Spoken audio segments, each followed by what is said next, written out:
सत श्री अकाल जी, तुसी देख रहे हो इंडोस टीवी आस्ट्रेलिया ते मैं हाँ गुरइकबाल सिंह।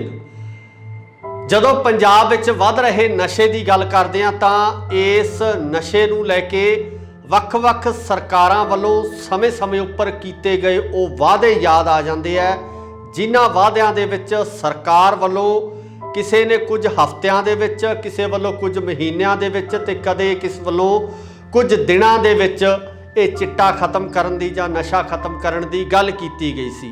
पर आखिर हो की रहा? अज एक होर मौत हुई है खंडूर साहिब दे विच, जिहदे विच छोटी उम्र दा नौजवान नशे लगाउण दी कोशिश कर रहा सी, नशे दा टीका लगा रहा सी।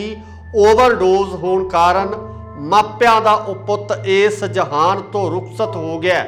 ते सब तो वड्डी गल, उस पिंड दे विच जदों उस नौजवान दा संस्कार किया जा रहा सी, जदों उस नौजवान दा अंतिम संस्कार हो रहा सी, तां उस दौरान एक सिंह वल्लों जिहड़े शब्द बोले गए, मैनूं लगदा है कि वो शब्द पंजाब दे हर एक घर दे विच पहुंचने बहुत जरूरी है।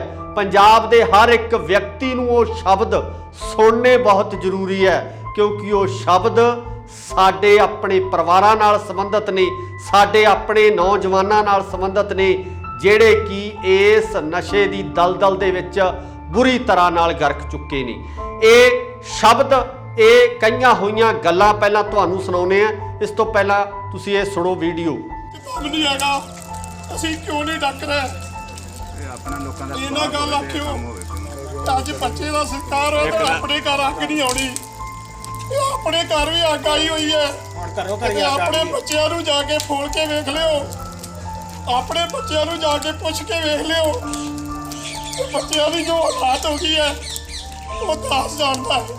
दास ने इत्थे वेखे आ खुद अपने बच्चे जिहड़े, मैं उन्होंने चपेड़ा भी मारिया, कहा भी कि तुसीं ये काम ना करो, पर उन्होंने बच्चों ने यह गल कही कि असीं हट नहीं सकते, हुण असीं इह काम दे विच लग गए। बड़ा दुख होया है बच्चे हल वेख के। ते आउण वाले समय दे विच घर घर दे विच आगो जिहड़ी, जे अज ना तुसीं इकट्ठे होए, जे अज ना इन्हां नूं ढक्किया, आड़े मड़े ते समैक वेचदे आ, सरेआम अपने पिंड दे विच समैक वेच रहे, टीके वेच रहे आ। ते आउण वाले समय दे विच ना तुसीं एका कीता, ते आउण वाले समय दे विच घर घर तुहाडे बच्चे जिहड़े ने वो बच्चों दी हालात हो जाणी। अपने बच्चों को बचा लीए, जे बचा सकते हो तां ही बचा सकते। जेकर इन्हां नूं समैक वेचणों ढा दईए, इन्हां नूं जेकर टीके वेचणों ढा दईए ढा आपां सकते हैं। जेकर तुसीं सारे जणे ये गल कह दिओ कि असीं ढालांगे, जेकर असीं ना ढाया ते हालात बन जाणी अपने बच्चों की। क्योंकि मैं घर घर तक गया वा, बच्चों के तक मैं माँ प्यो नूं आख्या कि तुहाडे बच्चे आ उत्थे समैक ते लग चुके हो, अपने बच्चों नूं बचा लो। मैं तकरीबन नहीं तो मेरा ख्याल है कि जिहड़े 15 साल तो लैके 22 साल तक के बच्चे जिहड़े अपने घरां दे विच आ, तकरीबन बहुत घट अपने खडूर साहब चों बचे जो बच्चे जिहड़े समैक ते नहीं लगे। मैं खुद इत्थे आ जाके किते तुसीं सामां नूं किते कल नूं आण के देख लिओ, इत्थे तुहानूं आप नज़र आउणगे। मेरी सारिआं नूं बेनती है कि अपने घरां दे विच भी अग आउणी, जो तुसीं इन्हां गल आखोगे अपने घरां च अग ना आऊगी, आपां बचा कराइए।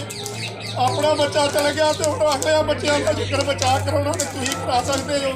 मैं तो ये गल करूँगा, जां तो पिंड की पंचायत मर गई आ, जां जिहड़े गाड़ी लगे आ वो मर गए आ, जां उन्होंने रले हुए आ समैक जिहड़े वेचते आ, वो समैक वाले नाल रले हुए आ, वो समैक जिहड़े वेचते आ उन्होंने नाल ही जिहड़ी पंचायत रली हुई आ, जां जिहड़े पिंड दे साडे मूहरे लगे हुए आ वो रले हुए आ, वो सारा साडे खडूर साहब दे विच समैक वेच रहे आ। इन्हां नूं नੱਥ पाउणी आ ते आपां सारिਆਂ ने रल मिल के पाउणी आ दुख नहीं जो मुड़ के चले जाने। ਤੁਸੀਂ ਸੁਣਿਆ ਕਿ ਕਿਸ ਤਰੀਕੇ ਨਾਲ ਇਸ ਵਿਅਕਤੀ ਵੱਲੋਂ ਭਰੇ ਮਨ ਵਾਲੇ ਗੱਲਾਂ ਕਹੀਆਂ ਜਾ ਰਹੀਆਂ ਨੇ ਕਿ ਇਸ ਭੁਲੇਖੇ ਦੇ ਵਿੱਚ ਨਾ ਰਹੋ ਕਿ ਨਸ਼ਾ ਸਿਰਫ ਸਾਡੇ ਗਵਾਂਢੀਆਂ ਦੇ ਘਰ ਹੈ ਜਾਂ ਨਸ਼ਾ ਸਿਰਫ ਪੰਜਾਬ ਦੇ ਹੋਰਨਾਂ ਪਿੰਡਾਂ ਤੱਕ ਸੀਮਤ ਹੈ। ਹਰ ਇੱਕ ਪਿੰਡ ਦੇ ਵਿੱਚ ਨਸ਼ਾ ਪਹੁੰਚ ਚੁੱਕਿਆ, ਹਰ ਇੱਕ ਹਲਕੇ ਦੇ ਵਿੱਚ नशा पहुँच चुक्या है।